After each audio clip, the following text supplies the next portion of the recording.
that the doc is making a house call today to tell us if Greece is the main event or merely a sideshow, and if it's not the main event, what is? What should we be focusing on rather than being distracted by mainstream news propaganda? So, without further ado, I would like to welcome Dr. J. No, not Dr. Julius Irving, but the golden jackass himself, Dr. Jim Willie. Dr. J is the editor of the Hat Trick newsletter found on his website, goldenjackass.com.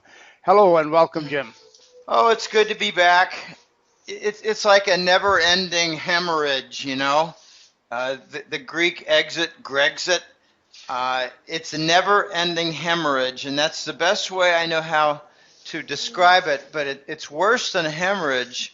It's a hemorrhage where, as it leaks the blood, the Western bankers, and it's really not just the German bankers. It's London bankers pulling strings from inside. As the hemorrhage leaks a massive amount of blood, out come the human organs from the body, and they are the prized assets of Greece. And we'll soon see the prized assets of Italy, Spain, and Portugal also leaving their bodies. So it's just organ damage, organ seizure, blood loss, and you know, we got so many different news items just in the last 4 to 6 weeks, even the last 4 to 6 days. It's extremely difficult to keep it all straight in one's head.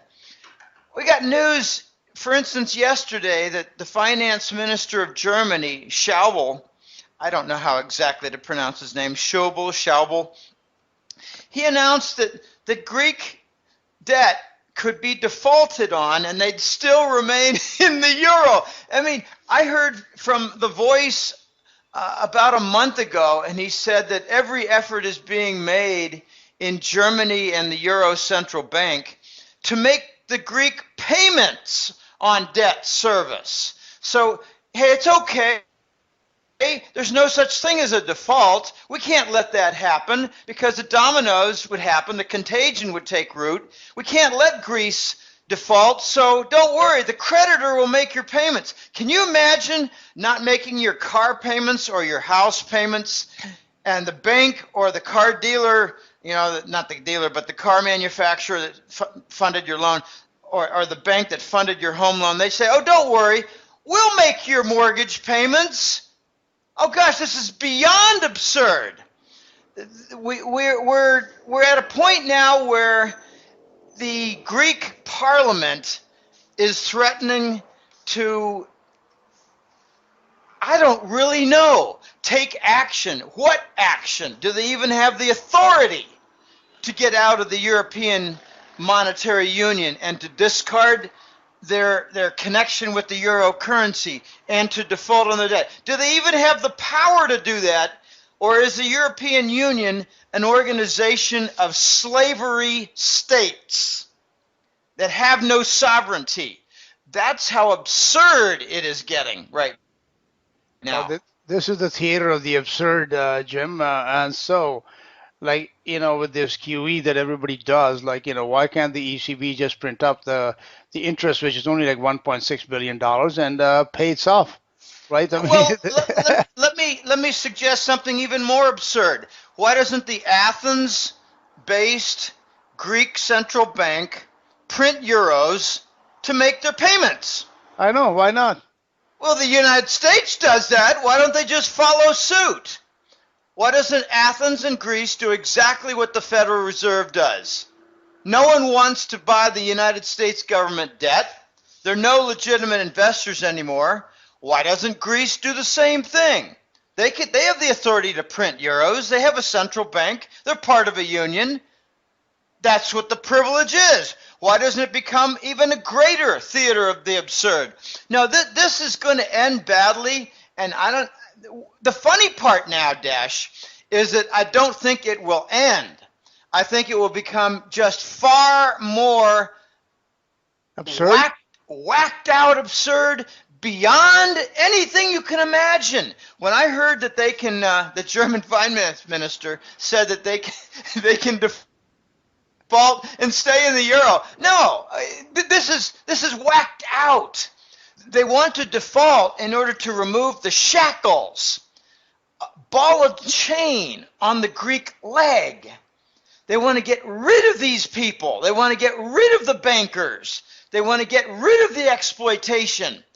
They want to remove the slavery state status. They don't want to be a member of this anymore. So Greece is going to slowly turn east to Russia and China, and it's going to get extremely interesting real soon. But I got to admit something. Even though I've got a number of the higher level facts and not exactly much of the figures, but at least the facts and the dynamics in line, hey, I don't have any idea what's going on in Greece. None. I just have an idea of some of these factors at work and the slavery connections that I don't think will ever end. Just think of this one point. Greece did not really have a vote, nor did Germany, in creating the European Union and the common euro currency. The elite did it, and they set up the European Commission, which are not elected. So this is a fascist state creation that has gone bad and has no internal mechanisms for dissolving. And all the derivatives that were set up for the the euro currency, all the derivatives for the banks, they were all corrupted by improper usage of Chinese gold by London officials, with Deutsche Bank blessing and collusion. This is beyond effed up. I recently did a program that I do on my own from time to time, and one of my conclusions is that we just don't have enough data to come to any kind of firm conclusion as to what the outcome will be, because we just don't get enough information. So you just said, you have no idea what's going inside of Greece. Yeah, so what's going on behind the scenes, unless somebody's sitting at the table, it's really impossible to know. Well, it's even worse than that. I believe it's a situation where you don't even know what the legal and financial structure is of the union, or the debt, or their central bank abilities, or anything. This is a fascist state creation, the European Union, and notice how they support, the Russian sanctions without even blinking or thinking. And there's a lot of accusation that the European Union is nothing but a U.S. government corporation puppet zone. So we have no idea what the legal setup is. So how do you know how it will resolve if you don't even know how it's set up? Exactly. Okay. Well, we'll see how it plays out, Jim. Now, let's talk about something that you have observed. This is, I guess, more psychology than it is economics, but it relates to it. Is about the subject of the delusion and madness of crowds, and how we as human beings have a great propensity for self-deception. And this is greatly at work in our world today, perhaps on a level greater than was in Nazi Germany. So can you please speak to what's going on and why so many people are living in the matrix rather than in the real world? This is kind of a new hobby sideline interest of mine in the last couple of years. It came out of some family discussions with unspeakable disappointment on my part, and I've gotten easily 100 emails in the last 2 or 3 years from people who, out of the blue, both subscribers and just followers of the site and the work, who aren't actually paid clients, and they say, Jim, I experienced the same thing. My brother doesn't get it, or my wife doesn't get it, or my parents don't get it, or my neighbors don't get it, or my colleagues at work don't get it. These are all lifelong close type friends. And I started thinking, we've got some very powerful psychological forces and dynamics at work here. I addressed it in a public article a little over a year ago, but it's an ongoing work. It's not really a project of mine as it is kind of a hobby sideline interest to observe, take note, update, and marvel at. But people tend to make a construction like a security cocoon. It's like they don't say it. It's like they say, they don't say it. It's like they say, well, I believe this and this, and it helps me to be comfortable. I believe this and that, and I feel safe by doing so. And I recently had a conversation with a very close person in my life, and he actually said to me, this is what I believe, this is what I prefer to think, and I'm really not interested in testing it. I'm comfortable with it. I don't want outside information. I don't want to probe it and discard one plank in my system.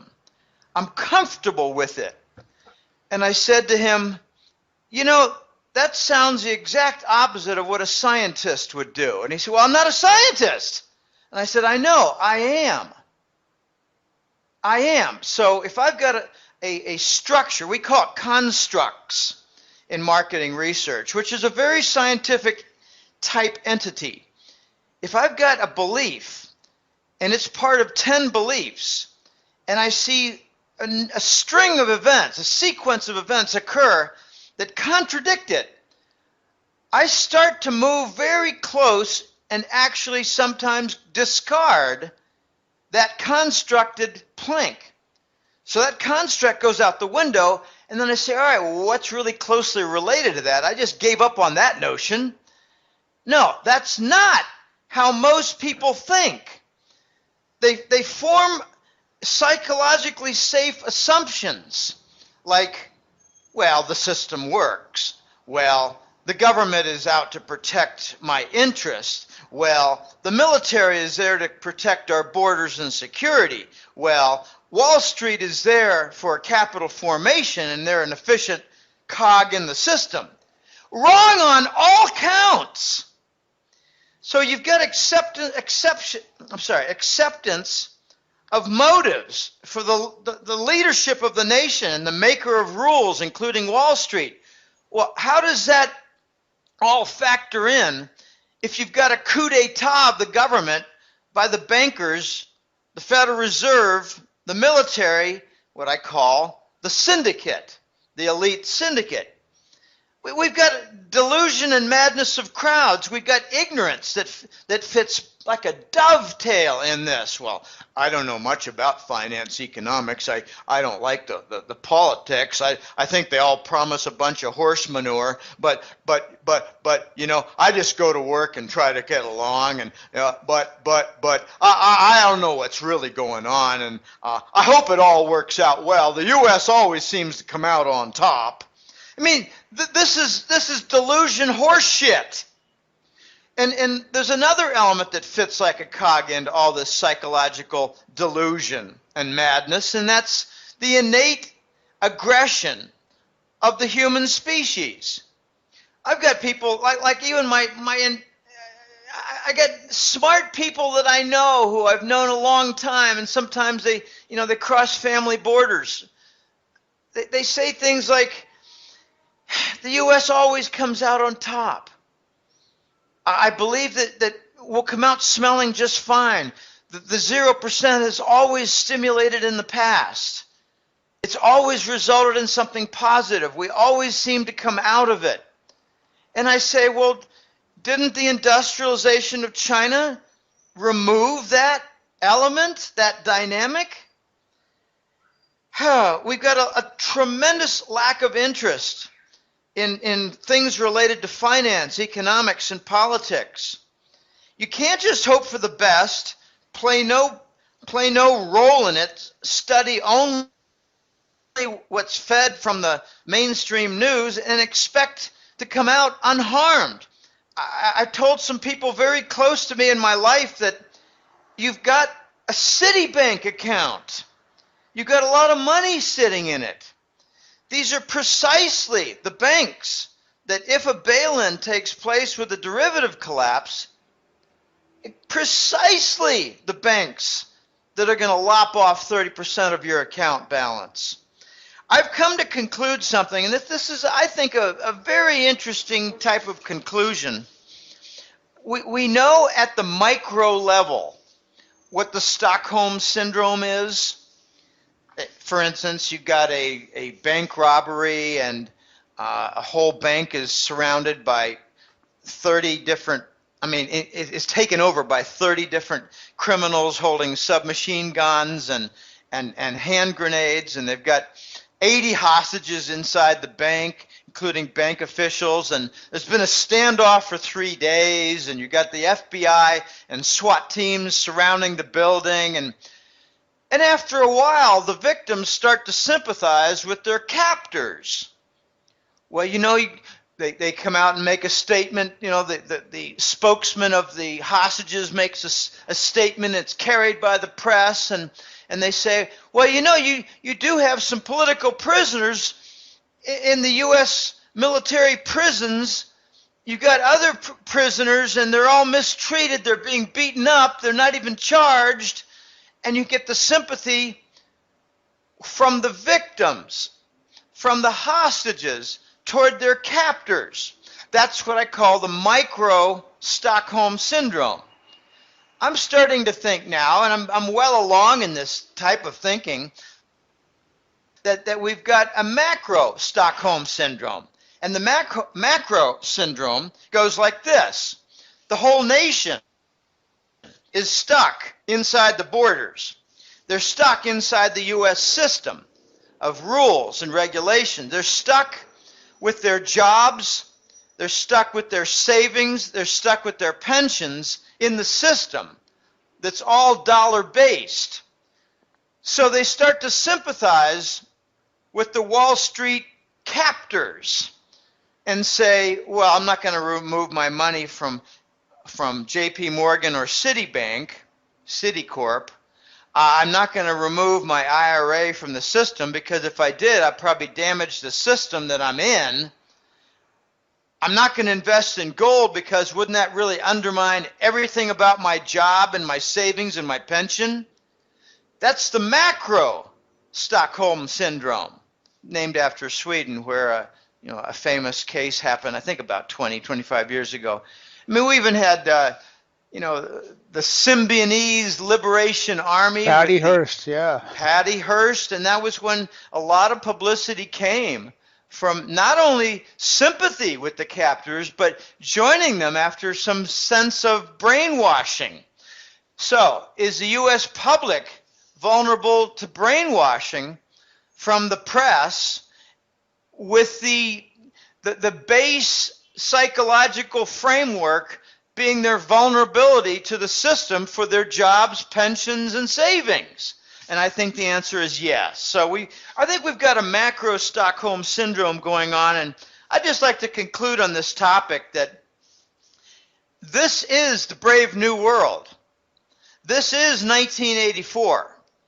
I think Aldous Huxley of Brave New World got it a whole lot more accurately, because he integrated a lot of technology in his arguments about the brave new world of psychological programming and electronic eavesdropping and the use of technology to maintain the fascist state. And of course, and he talked about pharmaceuticals. Right, and that's the next thing I want to say. Soma. And I read it when I was in late high school years, or maybe it was in one of the first summers in college, when you're looking for something to do besides grab a tan or chase a skirt. But the Soma drug that Huxley described in Brave New World, I think, is a combination of a few different critical drugs: alcohol, cocaine, and maybe the whole list of, say, antidepressants and behavior control drugs like say Ritalin for high school and grade school kids who are hyperactive. Are they hyperactive, or do they just not fit in well with the format, like I did not fit in well, with the format of having 50 students sit still for 1 hour and do so on 8 consecutive hours, or 55 minutes and then you switch rooms. You sit still, shut up, listen, raise your hand if you want to speak, and get slapped in your face if you insult the teacher or point out too many errors, as I did in high school. I got my face slapped. Oh, I lost track of the count. So Soma is the drug. It's alcohol, cocaine, heroin, Ritalin, antidepressives, Zoloft and Xanax and all these different things for obsessive compulsive disorder, bipolar. The United States is by far the most medicated society in the history of mankind. And they're also the base ground for the dollar. We've got the delusion and madness of crowds, and these are just some of the psychological points that I've observed along the way, Dash, and I think it's extremely disturbing and not even in a small way optimistic of a turnaround. Jim, I know. Go ahead. Pardon me for interrupting, but I think I would like to add one more to your list, and that is television. Yeah, I agree with you completely. All right. Yes, I agree that people do not exercise critical thinking. People do not follow reason. Okay, their belief systems are not based on reason, because you can sit a person down, you can lay it out logically, step by step, prove something to them, but if it contradicts their belief system, they'll still believe what they want to believe, not what is the truth. Anyhow. Let me just comment on your television point, because it's a very good point. It fits in with what points I made. One reason I moved to Costa Rica, among many, it wasn't, the top one or two. I had my life threatened. I got tired of the culture. I didn't want to be part of a system that was dollar-based, and obesity is everywhere. The television concept reinforced the entire Soma drug dynamic. I got sick and tired of pharmaceutical ads, 10 of them per hour on television. I'm trying to watch a sporting event, and there's a beer ad. I'm trying to watch a show, and there's an allergy drug ad. And my favorite is the sluggish leg syndrome drug. That's my favorite, because the solution is not a drug. It's getting off your ass and walking around the block. So the television, I've come to learn something else. I've got a few clients who send me things, and they say, are you aware of some of the subliminals in television, but also some of the frequencies that are used in television to pacify people? In other words, to make them more and more like sheep. I don't know about it. To sedate them, keep them in a hypnotic state, essentially, yes. There could be something to that, but anyway, enough on this matter. It's very disturbing, and people need to object and resist being treated like either cattle or sheep, because the cattle get slaughtered for the next meal of the elite, while the sheep get sheared of their life savings for the benefit of the elite. I'm not about to hand over my life savings for these criminal pieces of scum and human feces. Okay, so one of the mechanisms, of course, by which this transfer of wealth has been taking place and will probably, like you said, take place in much greater measure in the future is through the maintaining the dollar system, and you have coined a term which is called the king dollar, and you in your opinion that the king dollar has had a reign of terror over the entire world for a long time now, going back to at least the 40s, I would say, and you're saying that there must be an inevitable and necessary end to this reign of terror by King Dollar. What leads you to this conclusion? There's been a phrase that I hear in the press from time to time, and Pepe Escobar has been, pretty interesting with a lot of on the point essays and editorials. I think he calls it the Empire of Chaos. Look closely at U.S. foreign policy. Look closely at Langley, which is the Central Intelligence Agency. I've had some people write me and say, is Langley a mutual fund? No, Langley is the headquarters of the CIA. Their main objective is to destabilize. And they've gone past destabilizing enemies. They're destabilizing fringe nations, and now they're destabilizing allied nations. So it can be accurately said that the U.S. foreign policy has a very clear objective of destabilizing the whole world. And we figure, well, if we destabilize, we can replace with our friendly kind of leaders, in other words, puppets. But also, if we destabilize and wreck economies, there's a new element to the whole picture here, and that is the wrecked economies will be perfect pieces within the fascist totalitarian state. And we're seeing now the wreckage of the entire European Union economically, not just from their sovereign debt, but from their Russian sanctions. Tremendous loss of trade has gone from Russia instead of to Germany and to Europe. And I'm not talking about just the food ban by Russia. I'm talking about a whole array of industrial connections from Europe to Russia. That Russian connection has now been reintegrated with China and other Asian entities like, say, to some extent Korea, Taiwan, and Japan even. So what we have is I think the basis of the reign of terror is really as much financial as it is military and violent. But just look at QE, bond monetization, print money, cover the debt.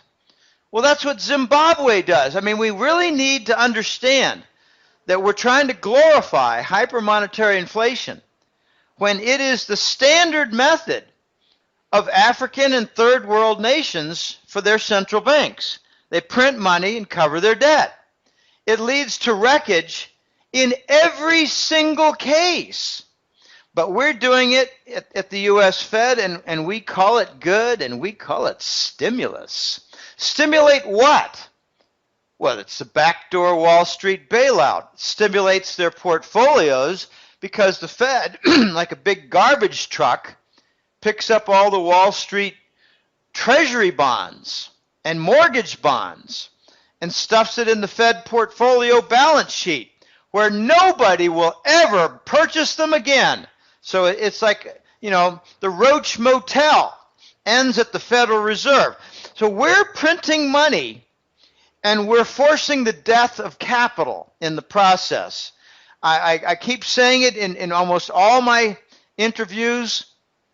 One of the main outcomes of the Fed's QE bond monetization purchase program is the wreckage of capital in indirect but indisputable and an unstoppable manner. They print money, and the rest of the world decides, well, gosh, they're undermining our savings account. We're saving in the form of U.S. treasuries, and they're printing it like Zimbabwe. We need to get out. So they start diversifying and buying hard assets like, big energy deposits or gold or whatever, warehouses full of copper. Industries, farmland, you name it. Commercial buildings. Right. Okay, so in the process of diversifying out of treasuries and protecting from the Federal Reserve's actions to print money to cover debt, the central banks of the world that are not aligned with the United States, namely in the East, and big financial firms and big pension funds and big mutual funds and financial independent centers have been investing in hard assets. It's a defense mechanism. It's called hedging against inflation. When they do that, they raise the cost structure. And the cost structure rises, eliminating much of the profit margin, and business segments and entire smaller business just shut down. So what's the result? What's the effect on capital? Well, we used to have a machine operating inside this business office, this business plant, but we had to turn it off. Now we're trying to sell it, or we put a bunch of them in a warehouse, and we hope maybe in a year we can reactivate them and start up the business again. We're killing and retiring capital. So the effect of QE is capital destruction. And I think it happens in a couple of steps. And that's why Greenspan said way back in 2000, he said it in 2001, and he warned us again against the Bernanke action. He warned us in 2009 that you can have your 0%, but you really can't have it as a stimulus for more than a few months. And then when QE came on, I think Greenspan warned that, well, you can do that for an emergency period, but you cannot do that for an extended period. Well, when QE started in 2012, I said it would be forever. They can't undo this. When the 0% came in 2009, I said it'll go on forever. They can't undo this. And we're seeing now the QE in its fifth or sixth year, the 0% in its fifth or sixth year, and QE in its, I think, fourth or fifth year, we're seeing how it's permanent. I call it ZIRP forever and QE to infinity. They did the taper talk in 2013 and revealed that it was a bunch of BS, a trial balloon, I called it. They're talking now about another possible QE round. Will that be QE 3 or 4, or will it really be QE 168? So we've got a reign of terror. We've got bank abuse through SWIFT. We've got sanctions against nations that try to sell oil outside the dollar, namely Iran. What is Iran's crime? What is their offense? What is their delito in Spanish? Well, after Iraq sold oil under Saddam in the euro, and he boasted about it, he got treated to a war and invasion. We talked about weapons of mass destruction, like chemicals and nuclear that Saddam had in his possession, attacks on the little nation in the southeast corner of the Mediterranean, which never materialized. And we treated him to an invasion and eventually hanged him, or one of his doubles. Who the hell knows? So what did Iran do that was so bad? Well, they continued in the same vein as Saddam and Iraq, and were selling oil and gas all across Europe and Asia outside the dollar. So we had to sanction them, and we claim they have nuclear ambitions, and they're going to nuke the entire West. We even do hacking at Langley of financial centers and blame it on Iran. The U.S. needs a boogeyman at all times. And the easy part is that we create boogeymen all the time. We need an enemy. I mean, after Vietnam, there's been a string of enemies and boogeymen.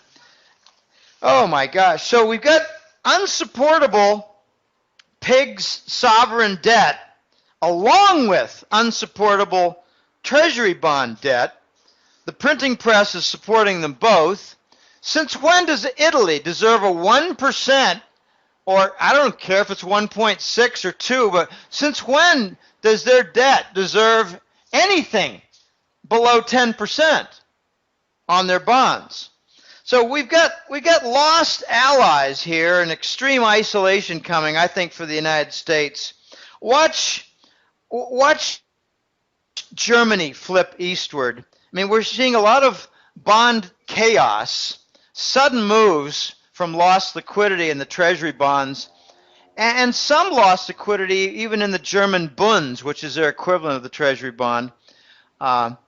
Something really interesting happened a couple months ago, Dash. It's worth fitting into this framework of our question of the empire of chaos. The Germans announced a small federal surplus. I think it was in April. And it really messed up the system because they didn't have sufficient amount of debt to float in the market to provide liquidity, and their interest rate went way down and even touched negative. So the debt-based system needs a huge amount of debt to float in the markets, the bond markets, in order to keep the stability. And if you don't have enough debt, you get problems. Now, Jim, like if you keep increasing the debt, I mean, then the only buyers left are the central banks because, as the volume of this debt grows, where are the buyers going to come from except for the central banks? Well, the buyers are on strike. And here, that's a very important point, that once you get into the second and third year of QE and the bond monetization purchase programs, you basically exhaust the legitimate buyers and investors out there. So you've had in the last couple of years, in this 4-year string, a sequence that's coming to a climax that there are no more buyers of Treasury bonds. They've all dumped them on the Fed's garbage truck. So we've got liquidity problems in the bond market, and there are no more buyers. There are far more elements to this treachery and empire of chaos and reign of terror. You've got the debt rating agencies supporting the game. They refuse to downgrade. Okay, we had a very minor downgrade in 2011, or the turn of 12, on the U.S. government debt. It was not joined by the other two debt rating agencies. It was by one. I can't remember which one. I think it was downgraded them. Yeah, I think it was Standard & Poor. Right. So why didn't the other two downgrade? And why didn't the U.S. get an additional downgrade when they hit the debt limit and didn't do anything about it? Why didn't they get another downgrade when they continued with the war spending and other spending and didn't address anything on austerity programs that are demanded in European nations? Why didn't they get another one? Oh, it's because there's been a politicization of the debt rating agencies. And then with the Russian sanctions, they downgrade Russia, even though they're tremendous sales of oil and gas. So Russia is solvent, the U.S. is not. Russia got downgraded, the U.S. does not. Okay, the world is really on to this. The U.S. is really engaged in economic continuation, imports, and payments with a credit card. That's a form of financial terror. We're not paying the manufacturing sites of the world, the emerging market nations with their new industries. We're not paying them properly. We're giving them credit slips, IOUs. We're giving them treasury bills and saying this is legitimate, just like money. Well, it's not just like money if it's off a printing press. So we're covering our debts from the Treasury standpoint with the printing press. We're covering our economic deficits, the trade deficits, with the printing press. We're covering our war costs with the printing press, and now we've got a new element to the King Dollar reign of terror, and that is new hidden mercenary types paid by Langley narcotics funds. It's not just Al-Qaeda. It's ISIS and ISIL, I-S-I-L, the Islamic State and Levant. It's the Arab mercenaries. They're paid by Langley. They're organized by Langley. They're funded by Langley. They're armed by Langley. They're directed by Langley. So we now have two military forces operating from the U.S. control centers. One's from the Pentagon and the other one's from Langley. This is extraordinarily dangerous, and the world is getting really fed up and tired of it all. So they're looking to branch out and defend themselves against the king dollar reign of terror by working on the various platforms of gold-based trade, which will lead to gold-based banking, which will then finally climax with gold-based currency systems. Dash, it's really kind of simple. The first nations out of the dollar sphere, I call it, the dollar, entanglement. The first nations out will be the survivors. But they need to develop a critical mass. They can't just have 3 nations get out of the dollar and, everything's fine, they move along. No, they need 65, 70, 75% of the world. And that's why it's so slow to happen. They need the critical mass to avoid the problems of their own success in too small a corner in global finance and commerce. So I think the last nations out of the dollar sphere will fall into the third world. And I think the United States will not only be the last, I don't think they'll get out of the dollar sphere at all. They'll just change to a different corrupted dollar and claim that it's gold-backed, be challenged with independent audits from the Eastern nations led by the BRICS organization, be declared illegitimate in their dollar basis for the new dollar, and suffer a sequence of, I think, 25 to 30% devaluations. If you get 2 straight 30% devaluations, you retain 70% of your purchase power in the first and 70% on the second, which means you hold on to 49%. So there's your 50% devaluation that China is demanding of the new dollar. It's going to be extremely disruptive. And that is why I think you're seeing a militarization of the U.S. countryside. And it could be why the Jade Helm is slowly coming into root and in position. They're getting ready for the announcement of the new dollar with a devaluation, which is going to cause a rather horrendous increase, not in all prices, in import prices. But, the U.S. imports, I don't know exactly what it is, but it's, it's on the order of 50% of what happens inside the economy. So if you affect half the economy with a devalued currency, especially if there's a sequence, the first one's going to be a shock. The second one's going to be really a kick in the nuts. The second one is going to really wake people up. 25, 30% is more than just a shock. That would be almost like cardiac arrest for a lot of people, because the prices of goods that they go to Walmart to buy would escalate so much that it would put it out of reach, because people that are living hand to mouth, as half the population of the country is right now, they wouldn't even be able to afford the cheapy goodies at Walmart anymore. Even with that's true. You're really saying that there's a lot that's for sale out there that's imported, and I agree. But you still have American-made cars. You still have American-made tires. You still have American-made tools. Stanley.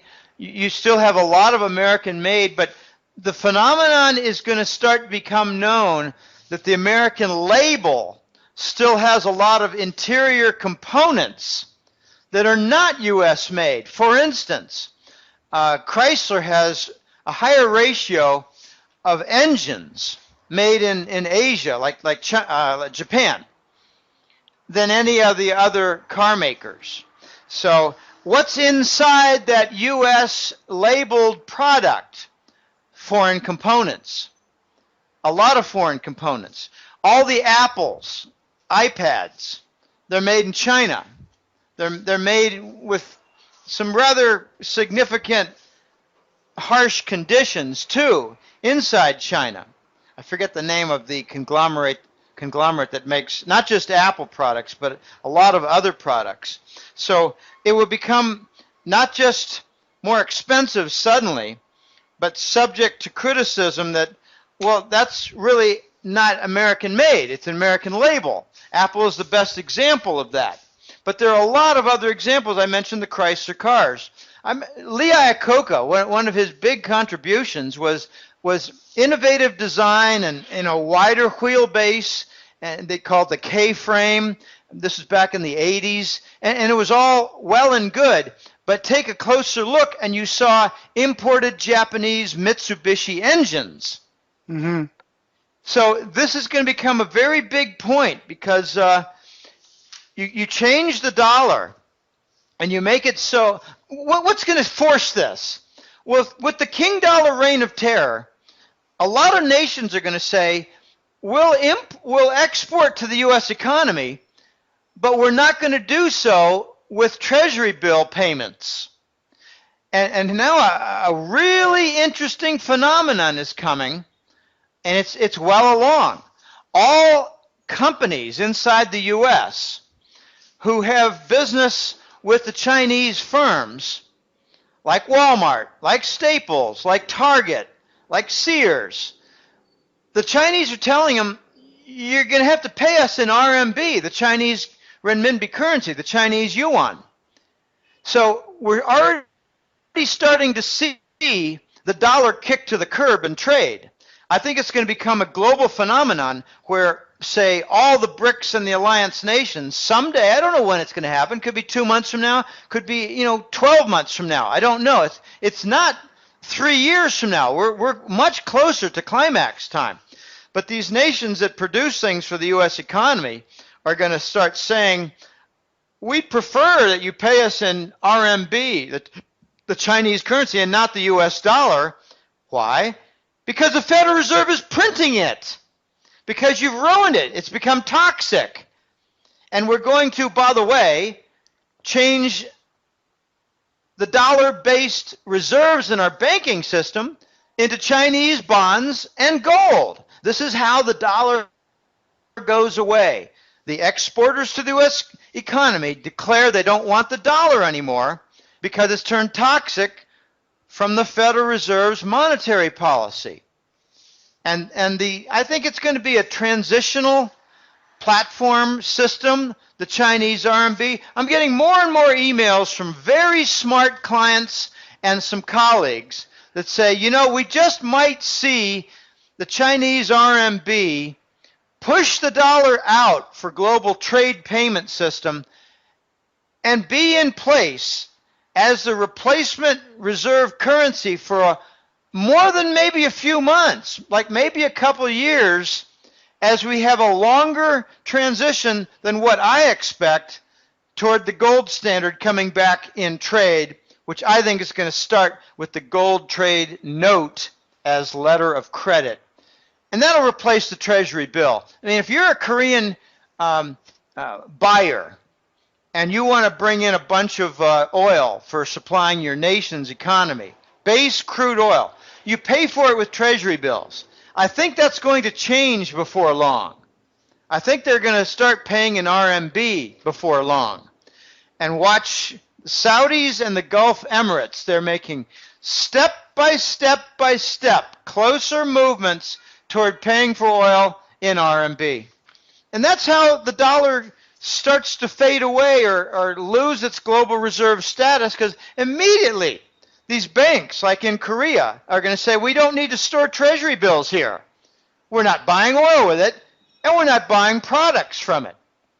So we're buying a bunch of things from China, and we're buying a lot of oil from the Gulf, and we're going to start paying in RMB for all of it. So what are they going to do about their junk Treasury bills? You're going to dump them, I guess. They're going to start converting them to gold, and that's how the price of gold just starts to skyrocket. The Chinese have already taken control of the pricing mechanism. They haven't released it yet because they're not ready yet. We gold followers in the West, we may be ready for China to release the gold price and let it run, but they're not. They're running this show. We're not. Our boys are flooding the system with paper gold, and people really need to wake up. J.P. Morgan has not delivered on a gold futures contract with gold, on a gold futures contract with physical gold. They've not delivered any gold since June of 2012. So we're 3 years late now on any deliveries. yet they still maintain control of the pricing mechanism. This is why the Chinese took control of it. The Chinese have a whole plan, get involved in the gold fix for the price, get involved with an actual delivered RMB priced gold futures contract, set up the Shanghai Free Trade Zone, and you know, we're really moving close, Dash, toward the end of the dollar's reign of terror and financial abuses. We can't just sanction and go to war with every nation that doesn't want the dollar and then put out rubbish propaganda year after year, month after month. It gets obnoxious. The news about Iran is just absolute horse manure. Jim, you know, I heard Paul Craig Roberts recently, and what he said was, which I agree with, is that it's not just, it shouldn't surprise us because it really is official policy that U.S. hegemony should be maintained at all costs, and any place that threatens that must be destabilized, and it must, be a change of regime, whatever is necessary. So it is no surprise then that in nation after nation, region after region, we see the activities of the CIA, the U.S. Army, the defense. They're all there. And it is for that purpose that anything that threatens the dollar system must be dealt with, and it must be dealt with in usually a military form. Well, I understand the concept, and the first 20 years of that has been with the whole list of enemies. But now we're getting to the final stage where so the list of enemies is growing then, is that right? No, we're now doing it with our allies. That's what I mean. So the allies are becoming, so there's not just not North Korea anymore. It's like Northern Europe. Ireland. It's Europe. Mm-hmm. We're not declaring Europe to be enemies of the U.S. state, but we're requiring them to kill their economies slowly and kill their financial structures. The economy ruined from the Russian sanctions, and the financial structure ruined from QE and sovereign bond coverage with printed money like Zimbabwe. We've run the full list of enemies, and now we're requiring our allies not to break ranks. But by doing so, they're treating the allies like enemies. You know, if you're trying to destroy a nation's economy, then that's something that one does to an enemy, not to an ally. And in addition to the NSA espionage and surveillance and tapping, like I love to mention this, it's not just to Angela Merkel, the Chancellor of Germany, not just to her office, it's to the entire German parliament, and it's to the entire German Siemens cell network for the citizens. So we are now forcing the allies to follow our war beat and our financial excess regimen with the QE bond monetization while we're spying on them. So I fully expect, the Voice and I discussed this really quite extensively last spring and summer of 2014, and I came out with my forecast that eventually Germany's going to flip and move east. We're seeing now the periphery, like Turkey and Greece, sign up more and more with Russian and Chinese contracts, predominantly Russian. We're not making a real big enough deal about Turkey with signing up with Russia and Gazprom, but we should, because Turkey is a NATO nation. If Turkey signs up with the Turkstream gas pipeline from Gazprom, then how does Turkey resolve that against their NATO air bases? It gets very complicated because that's where American heroin comes through, from Afghanistan. It's going to get very, very weird and dicey. But we're forcing our allies to really commit economic and financial suicide just to remain in our ranks. And, here's where the complexity gets extremely nasty and gnarly. Angela Merkel, when she signed, when she, states her oath of allegiance, it's not to the German people, it's to the U.S. government. That's been the requirement since World War II. Same thing with Japan. They're still captive nations. They're still under military occupation. Take a close look. The biggest NATO base is Ramstein in Germany. Take a look at Japan. They got big, big military bases and a lot of controversy in Japan over continuation of the military bases. They don't want them anymore. It's Okinawa, and a lot of problems. Every time, some girl gets raped by an American military person, kind of gets shoved under the rug, and they get tired of it all. It's not just occupation, it's abuse. So we're going to see Germany flip, and I just don't know how Japan is going to flip, but I think they're going to experience such incredible problems, and we might see an ouster of Prime Minister Shinzo Abe, A-B-E. He might get his entire election overturned because U.S. Corporations helped to falsify the election just like they did the Obama election. Well, as this king dollar reign of terror comes to an end, Jim, there is something that is going on worldwide, which is the dumping of U.S. T-bonds. So that seems to be picking up pace, according to your observations? Yeah, it really is. It's the phenomenon first was explained to me around 2012. I asked The Voice, what do you mean by indirect exchange? And he said, well, it's where two parties make a sale, complete the sale, make the payment, but they don't use their own currency and they don't use the other currency of the two parties. They use the dollar. So the buying party uses their treasury savings to fulfill the obligations of a contract. When you heard the Holy Grail deal a year ago between China and Russia for extensive pipeline construction and sale of tremendous amounts, huge volume of natural gas, and oil will be part of this too, the construction of the pipelines by China, the payment for the construction will be in the form of treasury bonds, treasury bills. The Russians will do the construction, the Chinese will do the payment, and the form of currency used will be U.S. currency in the form of treasuries. That's indirect exchange.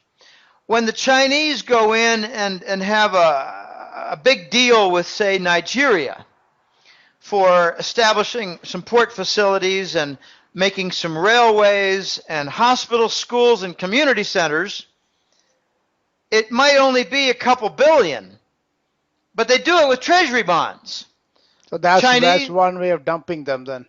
Right. It's how they've been dumping them for the last few years. So this indirect exchange has become a global phenomenon that is absolutely enormous right now. And I think we're seeing some very hidden dollar dumping. A little over a year ago, there was the Belgian bulge, which was $425 billion worth of treasuries sitting in the Belgian account at their central bank. And one of the first things I did was, well, what's the size of their economy? And it's 500-something billion, $500 billion. So they have 80% of their GDP size sitting in the form of treasuries at their central bank account? I don't think so. There must be a very, very rich country with lots of savings to be able to do that. No, they got more pedophiles there than they do savings.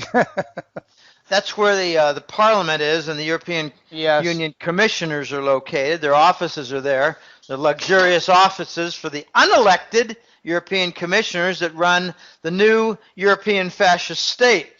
No, the point is, some parties were using the Belgian location as a hidey hole for dumping treasuries, And there were a lot of strong. It's very difficult to say, well, I called up and checked my sources and checked the data. And yeah, the BRICS nations are dumping treasuries in the Belgian central bank to buy gold. You can't verify these things very easily.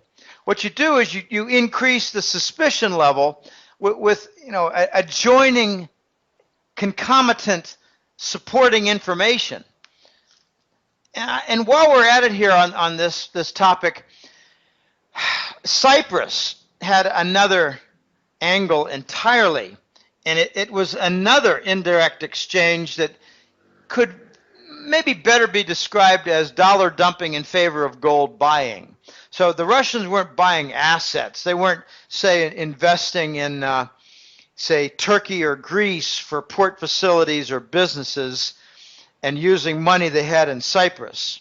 No, the Russians were dumping treasury bonds in Cyprus and buying gold bullion. And that was the untold story of Cyprus. And we heard about their mumbo jumbo of insolvency and bank bail-ins, which was a distraction. Italy was no better off. Why didn't they do the same thing Cyprus did?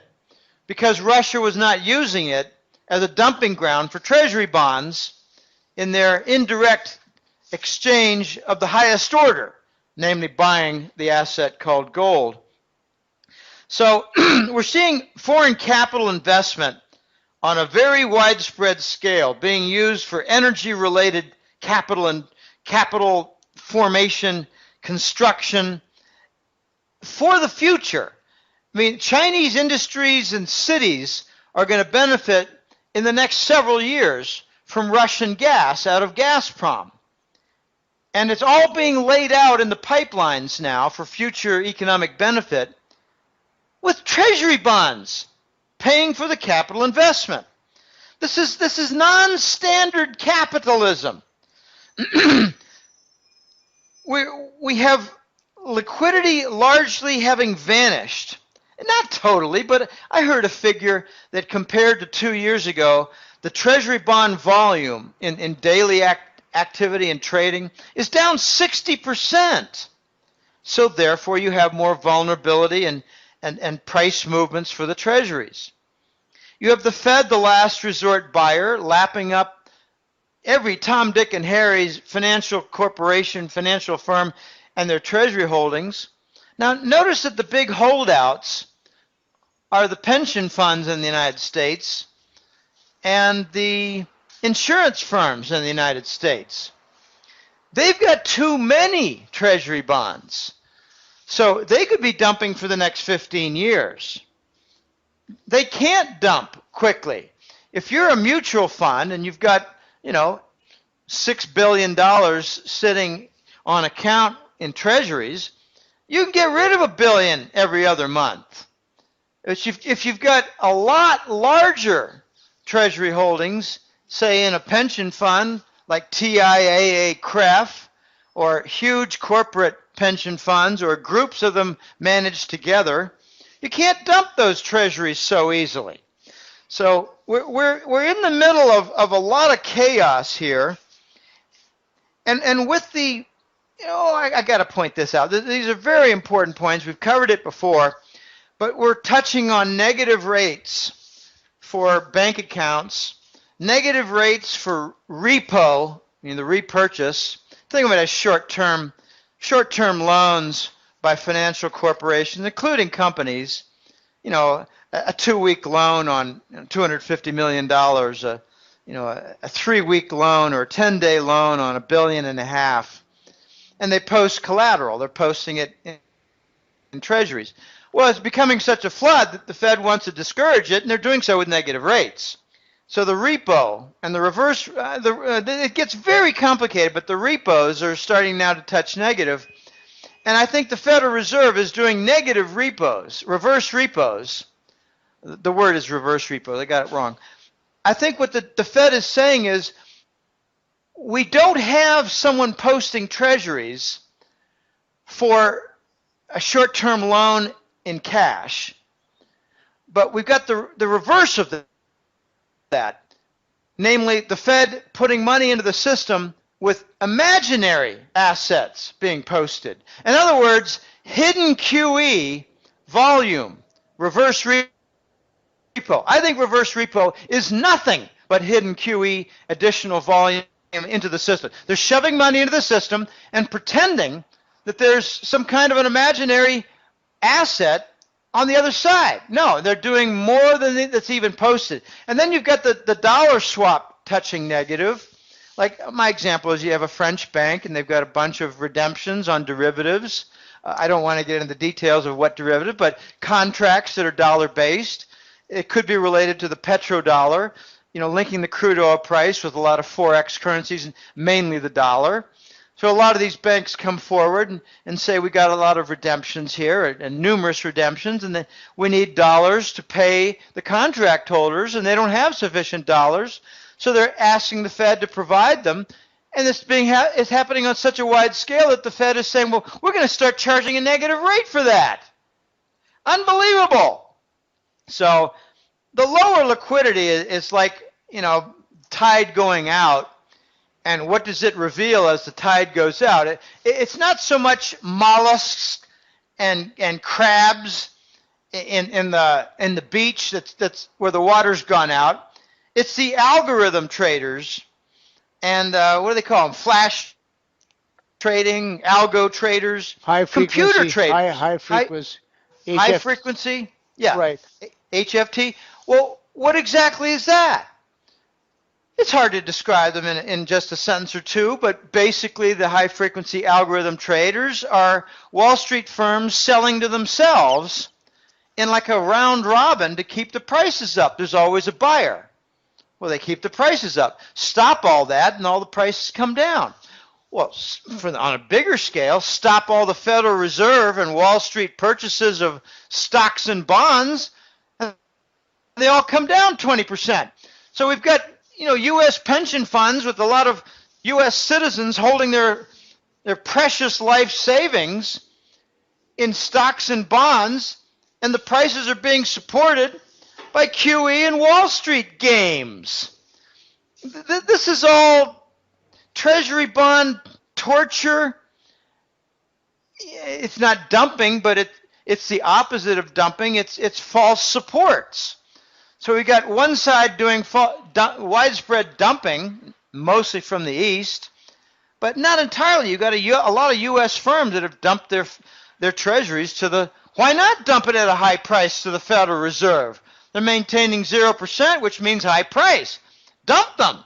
I think most Americans should dump their stocks, convert to gold, sell the stocks high, buy the gold low. I mean, beat them at their own game. So we've got, a huge dumping extravaganza going on, while at the same time we've got a huge false support set of platforms going on. So which one's going to win out then? Well, they're both going to lose. It's going to become a flood of Treasury bond dumping by nations that get rid of their Treasury reserves and their banking system when they realize they're not going to be useful for trade payments. And when they start dumping, I love the example of South Korea because it's a rather significant country, a rather significant exporter, a rather wealthy nation, but they're really not as big as Japan. They're militarily occupied with the U.S. military. I think they're 20 or 30,000 troops sitting in Korea. But as these nations dump their treasuries, the Federal Reserve is going to have to increase their secretive QE. They're going to have to buy up the treasuries on the QT, on the quiet. And I think we've got a tremendous amount of hidden volume for the Fed's QE program, quantitative easing, which is it's a confusing acronym. I much prefer calling it monetization of debt, printing money to cover your bonds. It's what Zimbabwe does. So what you're saying is QE is not only covering like the government debt now, it's also spread to the corporate world as well. Well, it's covering the foreign reserves dumping. When China buys African property of whatever type, when Russia sells gas pipeline construction and China uses their treasuries, that's dumping. That's dumping. So the dumping is going to go on a new level when the RMB becomes the standard for paying your bills in trade. The nations like Korea, like Brazil, they're going to say, we don't want to hold our currency, our foreign reserve in our banking system. We don't want to hold them anymore in dollars. And, people don't even, a lot of people write me and say, what do you mean by the reserve currency? What it means is the dollar is a reserve currency. Banking systems hold treasuries as their foundation core asset for their solvency within their banking system nationally. That the dollar is the reserve currency understood as their foundation. And that's going to go away when the RMB of China is more widely used as the trade payment settlement vehicle. For instance, Korea buys Saudi oil. They don't use treasury bonds anymore. They use China's RMB. So they don't need to store treasuries in their banking system. This is how the dollar loses its reserve status. And this is how the dollar will later be exchanged for gold. The dollar will be dumped for gold, not necessarily pipelines and Nigerian, railroads. The dollar is going to be dumped for gold. And the climax is going to be when the gold trade note comes into being and nations have to post gold in order to get letters of credit for trade purposes. So then this process is well along its way, and it is going to, of course, like an avalanche coming down a hill, is going to gather a great deal more speed in the coming months and years. Is that one of the reasons why, since the beginning of this century, we have entered a world in which there is the threat of terrorism everywhere? Even yesterday in Canada, they seem to be ratcheting up this fear. A commercial plane flying from whatever Vancouver to Toronto, and suddenly it's forced to land in Winnipeg for some unspecified threat.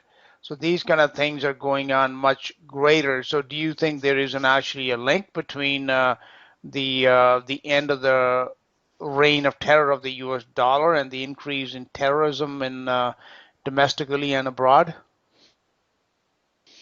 I do. I'm not alone in this view. It's a rather harsh view. I wouldn't call it an extreme view because there's so many people who are well informed who believe the same thing.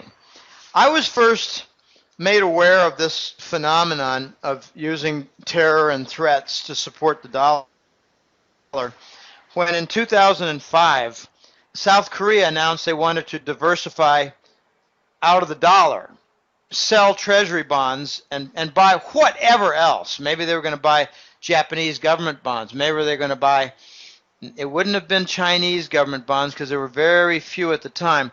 But the Koreans were going to start diversifying. I think they wanted to buy a whole lot more euro bonds and maybe UK gilts. That's the British government bond. Maybe at the time they wanted to buy more gold. I don't know. The Koreans I'm referring to. And the response was that within 1 week, the U.S. did naval exercises off the coast in Central Korea. Naval exercises. All right, show of force. And the Koreans backed down. That's my main example for the beginning of this sort of activity. What I'm noticing now is Germany making rumbles like demanding their gold back. Well, they demanded their gold back in 2012 or late 2011. And I got more filling in of the story from some informed folks with German connections. And what I heard was that back in 2011 and 12, the U.S. State Department started explaining their strategy for scorched earth in Ukraine to cut the connection, the energy umbilical cord between Russia and Germany. The Germans were explained our U.S. plans for killing, torching, and smothering Ukraine. And the Germans said, "Are you guys out of your minds? That's your foreign policy plan?" And they immediately demanded their gold back. So it wasn't that they had an epiphany. It'd be a good idea to get our gold back and make it safe here in Frankfurt and Berlin and wherever else. No, it was they saw the U.S. plans in Ukraine with a 2-year advance notice, and they thought it was insane. So after Germany made more progress and started complaining about NSA spying and started complaining about Euro Central Bank QE and working out compromises to make the bond monetization out of the Draghi Euro Central Bank more sterilized. In other words, if you, Draghi, want to infuse a bunch of money into the system, you need to pull money out of the system and sterilize your activity, unlike the Fed that just shoves money in the system, hyper monetary inflation, Zimbabwe style. So the Germans made complaints on a number of fronts. The espionage, the QE with Draghi and the Euro CB, and suddenly there's a chemical factory fire, explosion and fire, in Bremen, Germany. Now you have Texas. And the German wings plane that blew up in France. Well, I don't know exactly which plane you're referring to. There was a commercial flight on German was going from Spain to Germany. The German wings that just happened last year, with 150 people on board, and it just was blown to smithereens over France. Okay, the German wings. Yes, I remember that. There's so many, it's hard to keep track of now the airline crashes. There was more. You have many other terrorist type events. I'm now watchful because Texas, the legislature just passed a bill, and it was for a demand to return their roughly $1 billion worth of gold that's sitting in the New York Fed. And it's going to be a real tug and pull. I enjoy watching Texas. Anyone who's got friends in Texas knows they're a little different in Texas. They're a lot more independent, stiff-spined, and fierce in Texas. I'm not talking about Texas football. I mean, they try to be as effective as Ohio football. I thought I'd get that dig in there. But watch now, as Texas challenges the Federal Reserve, look to see if a Texas refinery goes up with an explosion and fire. They haven't had any fires or explosions in a lot of years. And now that Texas is demanding their gold back, I'm on the watch for one. This is the kind of terrorism that I refer to. The real terror, though, Dash, is the financial seeding of toxic QE output. It's like an acid drip. If you're a foreign nation and you've got $100 billion in savings in your reserve system, now, in other words, it's your foundation for the banking system and it's held in the form of U.S. treasuries. You see this acid drip from QE. And I think your quick conclusion is our savings account is being undermined. We need to remove some of our emphasis in treasury bond reserve holdings. So QE is undermining and really spreading toxicity through the global banking systems. The big terror organizations that the U.S. relies upon are Al-Qaeda and ISIL, the Islamic State of Iraq and Levant. Al-Qaeda, they had nothing to do with 9/11, but they were born in the public mindset in the 2000 decade. And now notice that in Iraq, the U.S. military exited. And why was that? I think it was simple. We had other plans. The Iraq parliament was two-thirds Shiite. We had lots of internal squabbles with the Iraqis saying, you know, it looks like you have more allegiance to Iran than you do Washington in your Baghdad-based Iraqi parliament. We didn't like that, so we just got out of town, and suddenly ISIS starts invading. So what you had was the Pentagon withdraw and Langley infiltrate with mercenaries. Okay, these are terror organizations. Take a closer look, people, at the beheading incidents. There's no squirting of blood. They're all staged. They're all staged. This is laughable. If you cut somebody's head off, the blood squirts for a couple of minutes because there's a lot of blood pressure. What does blood pressure mean? There's pressure in your blood system. Cut off a head, you explode with the blood pressure. You cut off a person's head and blood squirts out for 4 feet, 3 feet, in a lot of volume. 1/3 of all your blood is in your skull, your head, your brain. 1/3 of all your blood. The rest is small amounts of blood in your arteries and capillaries and returning through your vein system and being pumped with your heart. Well, that's where 2/3 of your blood is. Oh, gosh. They're making a mockery of all this. Take a look at one site after another, and you see U.S. terrorism at work. Cyprus, Libya, Egypt, Syria, Ukraine, Georgia, and Yugoslavia. We use Yugoslavia. Yugoslavia is a very interesting story. Remember back in the early 90s, Tito was gone, the strong man for holding together Yugoslavia. And the states that comprised Yugoslavia were slowly battling with each other. You had Bosnia against Serbia, Kosovo, Bosnia-Herzegovina, Macedonia, Albania. They're all fractured. And Clinton said, no, we're not getting involved in all that. Why did we get involved? We got involved to take over the heroin business there. That's why. And we established Kosovo as a stopping point for Afghan heroin that we amplified on the order of 13 to 15-fold after the 2003 invasion of Afghanistan. It's all very, very, very ugly stuff. Now we're doing terrorism directed against the European Union, where we're forcing them to follow the Russian sanctions. And now what you're seeing is a very unusual phenomenon where the people are largely against the sanctions. The companies where the people work are largely against the sanctions.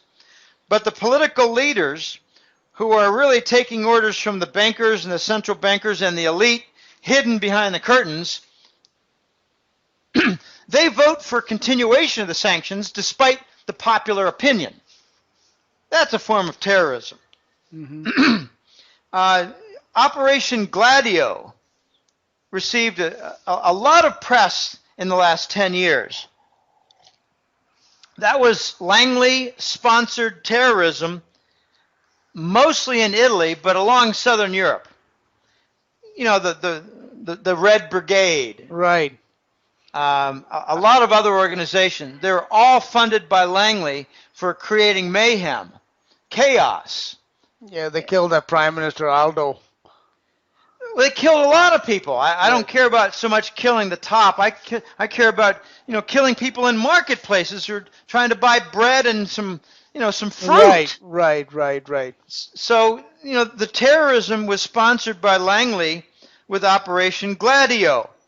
And I believe we're now in Gladio 2, and it's expanded with this ISIS and ISIL It's funny. They originally called it the Islamic State of Iraq and Syria, Right. ISIS, but Israel objected because ISIS is the name of their security organization. So they changed it to the Islamic State of Iraq and Levant, and the Levant covers Syria. So it's now ISIL, and that's, politically acceptable to the master nation of Israel. Jim, I don't know if you can talk to this or not, but it seems to also spread to France, because France has seen a number of incidents now, and all across Western Europe, but more so in France. So why is France being targeted? I don't really know. Maybe I don't really know. I think I don't really know. I'm sorry. I don't Okay, have. no worries. But I thought it's interesting that, this Charlie Hebdo thing, and then they had another one last week there. So it just seems to be some sort of activity going on in France, like it did in Italy back in the 70s, and so not the same magnitude, but certainly seems to be, heating up there. Well, France is unique in Europe. It's a nice haven. I mean, if you're a foreign-speaking person and you want to just hang out somewhere, Paris is wonderful. So maybe it's a location where a lot of people have been hiding safely. And the Ayatollah Khomeini, yes, from Iran, he also stayed in France. In Paris, yes. And there's a lot of flack going around now that Khomeini went in to push out the Shah of Iran because we had a better boogeyman created. Right. And how long we've had now? 30 years of conflict with Iran since the Shah is out. The United States needs desperately these boogeymen. Before we get off this topic of terrorism, I'd like to point out that all the color revolutions in Eastern Europe and all the Arab Spring revolutions in the Arab world are funded by Langley. And these little revolutions, they're not peaceful. They're marketplace explosions, they're assassinations, they're bribery of leaders, there's thefts of central bank gold. And the vulnerable nation now, this is extremely ironic, is Saudi Arabia right now. Most of the ISIL mercenary troops are Saudis. So Langley had a very difficult balancing act to attract Arabs, largely Saudi, to join the mercenary guerrillas, which is a lawless band of people under Langley direction that go in and steal Mosul, Iraq cash to the tune of $240 million in cash, overrun oil and gas facilities, steal output, sell on the black market. Okay, the objective for Langley is to allow these guys to run wild in the Middle East and cause havoc, American style, but don't go back and overthrow the Saudi royal family. Ooh, and now with the Yemen war, I think we've got a guarantee of the fall of the House of Saud. It's not going to be next month. It may not be next year. I think it might be next year, though. So this terrorism is about to undermine a very important nation for the dollar, which is Saudi Arabia. And why are they important? Because they made the agreement with Kissinger in the 70s to recycle the petro surpluses into treasury bonds, and now I think we're going to see all that reversed. It's a lot worse than that. I did a little quick investigation. I looked up all the different Gulf Emirates and all their sovereign wealth funds. I was amazed that half of it was UAE, United Arab Emirates. They have a kind of a small population and a big oil revenue stream. And they've got these two gigantic sovereign wealth funds. So I added up all the Gulf Emirates from the Persian Gulf. They prefer to call it the Gulf. Well, there are more Gulfs in the world than there are just the Persian Gulf, but they like calling it the Gulf because they don't like the word Persian in there. Why not call it the Arab Gulf? Anyway, you got the Gulf region. They have $2.2 trillion worth of sovereign wealth funds. We don't get figures on their funds. But the voice told me 2 years ago, when I started getting some communication with a particular fellow in the UAE, who he wanted some kind of counsel. And anyway, it's a long story. I don't need to get into it. But I was able to get some information about UAE funds. And what I came to learn was that the UAE Arabs, the sheiks, the emirs, are worried sick, pissing in their pants, that they own 90% in treasury bonds. Okay, so just the UAE with their 1.1 trillion might have about 1 trillion in treasury bonds just in UAE. Why are they never in the news? Because we've got this collusion between the Arabs and the Americans, that they're all in favor, all on board with treasury bond commitments. I think it's going to go away. So of the 2.2 trillion, figure maybe at least 1.5 or 1.7 trillion of Gulf Emirate sovereign wealth funds are locked in treasuries. Are they motivated to buy gold? Well, I'll give you another little extra factor. With the UBS and the Credit Suisse games regarding, violations and fines and takeover by the U.S. and London for their boards of directors and everything in the Swiss banks, that's where the U.S. and London stole the Arab gold. The Arabs are going to want to replace their gold, and they've got about $1.7 trillion in treasuries to dump and buy gold. These are all the different factors, Desh, of how the gold price rises. Well, it seems like, Jim, that this is all being done by design because the greater the threat, so-called threat of terrorism, the more people will be willing to relinquish their rights and freedoms, and it empowers the very madmen that are actually, creating this terrorism. So it seems like a very vicious cycle here, and I don't know how to, we are going to come out of it, but it doesn't look like it's going to be very peaceably. I think the first stage is long done. The terrorism keeps nations and very significant players in the U.S. dollar sphere, in the King Dollar's court, if you will. That stage, I think, is ending. And now we've got a buildup of resentment, hostility, anger, and it's going to turn into vengeance, where they're not going to attack the U.S. nation. They're going to attack the treasury bonds. They're going to start dumping them in favor of gold. And I think first, this is going to be, I think, a two-step process.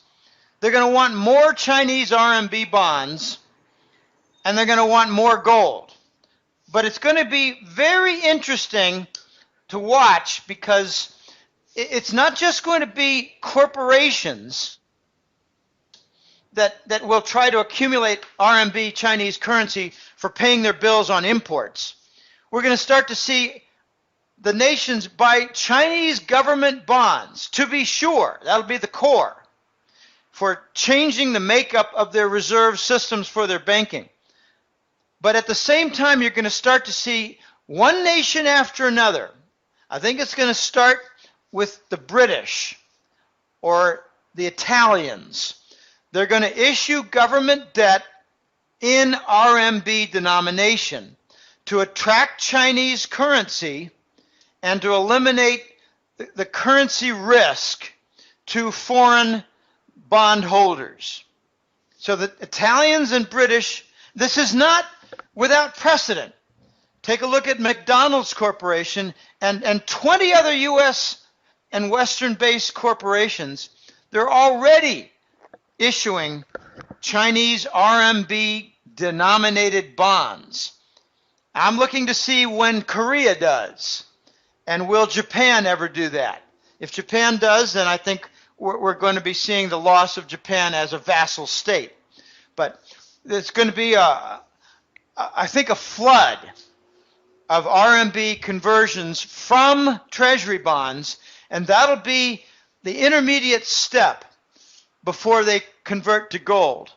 And I honestly believe that this is my gut feeling, that when we start to see trade satisfied across the board, across the world, not 100%, but on a much higher percentage than currently, like triple its current rate, 5 times its current rate. When we start to see RMB used for trade settlement, we're going to start to see an intermingling, an interchangeable gold trade note with RMB type letters of credit. And I think that's going to be part of the formalized chain where we go from treasury bond, RMB to gold. Going to be extremely interesting times coming here, Dash. Well, they are indeed interesting, and they get more interesting by the day. And I think all these signs that we're seeing now of activity heating up, even like in Greece and Europe, these are all signs that something is afoot and the world is changing very rapidly right before our eyes. Now, my friend, we are just running out of time here for this interview, and I wanted to thank you for coming on. And if you have any concluding remarks, please go ahead and also share your what it is, your information about your Hat-Trick newsletter and how people can subscribe to it. Well, as a concluding point, before I get to the Golden Jackass newsletter site, it's my disappointment that so many Americans and so many Westerners have lost their way and really don't know what capital is anymore. They don't know what the basis of capital formation is anymore. If you want to stimulate economy, you don't put printed money in people's hands and tell them to go out and consume. No. If you want to improve an economy, you encourage capital formation, businesses to be created, people to be hired, workers to be trained and hired, not foreign workers like Disney World did. And you just get this ball rolling and get the government out of the way with their regulations, get this Obamacare nonsense out of the way that's discouraging business formation. So we've lost our way. We don't know what capital is anymore. I talk to economists once in a while, and I'm shocked. They don't really know what capitalism is anymore, and they sure as hell don't know what money is anymore. Money's not that toilet paper with fine etchings and a filament sitting in your wallet. That's not money. That's legal tender, and it's toxic because it's being printed Zimbabwe style to cover debts. I find it very sad that so many Americans and Westerners don't know what money is. They don't know the criteria for money. Recognizable, exchangeable, fungible, not printable through alchemy, and can stand the test of time like being buried. Try to keep buried in the Caribbean at 200 feet depth off the Bahama coast a whole chest full of, say, $1 billion in $100 bills. What will that look like in 100 years? Compare it to what it would look like if it were in the form of hundreds and hundreds and hundreds of gold coins. The gold coins would be fine after 100 years, and the paper $100 bills would look like what they really are, shredded toilet paper. Okay, capital and money are lost concepts, and if you can't get it right, you're likely to lose your life savings or a significant part of it. You probably already lost your home equity, you're probably about to lose your job, and you're on the verge of losing a good portion of your life savings because you hadn't figured out yet what capital and money are. Well, that's what the newsletter is all about. It's called the Hat-Trick Letter. It's a monthly publication. It's primarily the money war report, but when there's a slew of news and activity, I also publish the gold and currency report, a second report for the same month. Been at this for now 11 plus years, the labor of love. I enjoy it immensely. It's sometimes mentally exhausting, but that's why you get a little time before the next month of similar and advancing news comes. But it's all found on www.goldenjackass.com. It's a public website page that has a lot of public articles. I'm working on one right now about the guarantee dollar death and factors that guarantee the dollar to die, like QE, like war, like abuse of SWIFT rules and regulations, FATCA, things like that. But go to the website, goldenjackass.com, bounce around for the free material. If you're not new at this, sign up for the newsletter. If you are new at this, read around a little bit, then sign up for the newsletter.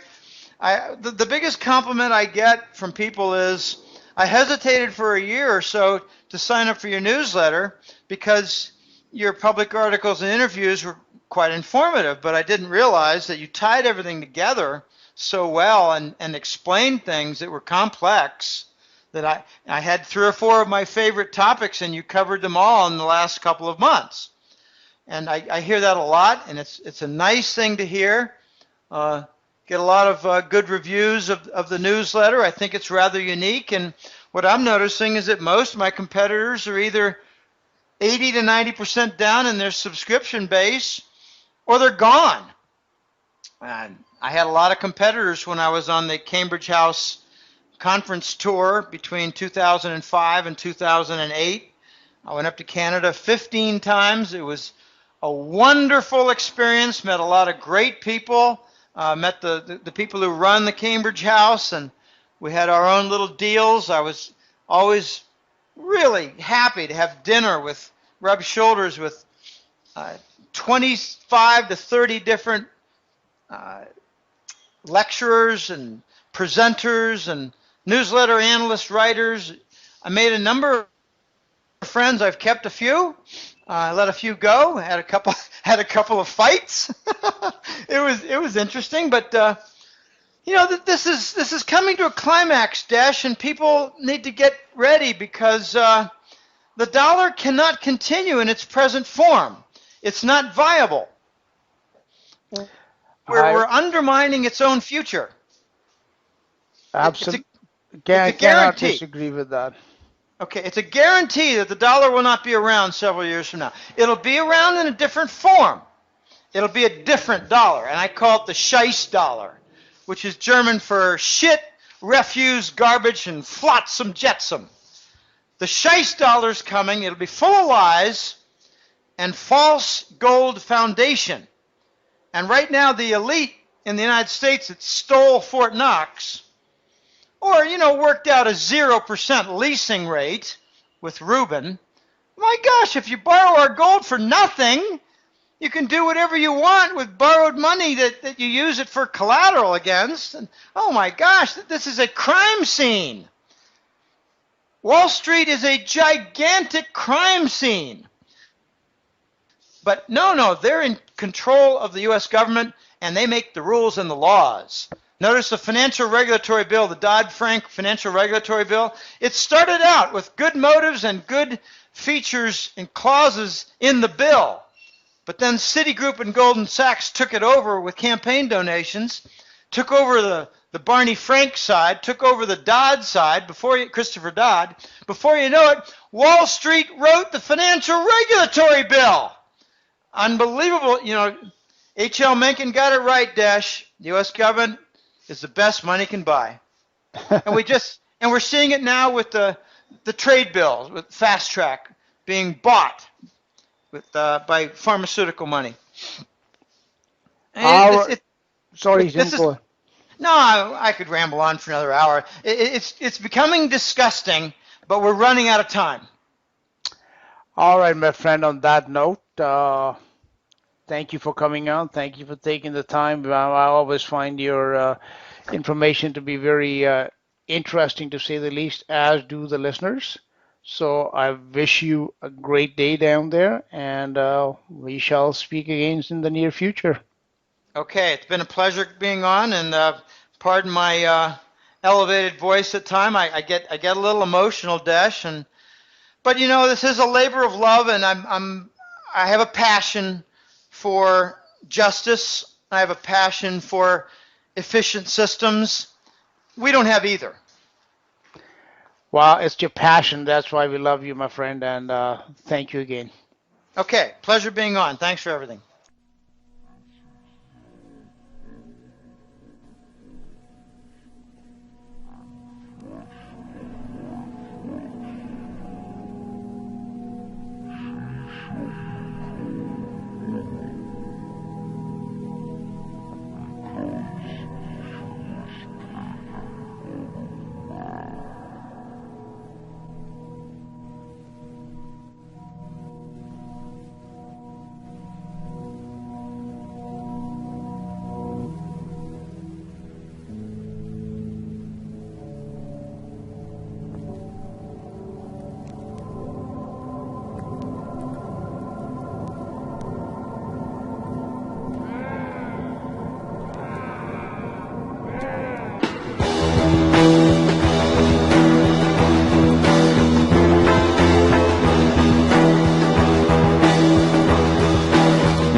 Take some